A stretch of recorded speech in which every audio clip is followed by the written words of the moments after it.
చెప్పేల దగ్గర అయితే daily hi friends, ఇక్కడ చెప్పేల దగ్గర అయితే మా అక్క వాళ్ళు చెప్పారు. అక్కడ ఒక ఊరి దగ్గర టెంపుల్ అవుతుంది, రంగ టెంపుల్. అక్కడ ప్రతి పుణ్యంకి అన్నదానం అయితే పెడతారు. ఇట్లా మేము వచ్చాము. అదే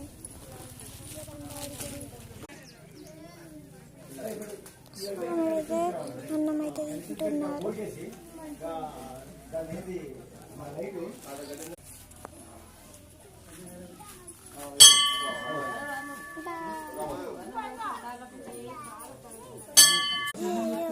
నీకేంటి? Bye bye.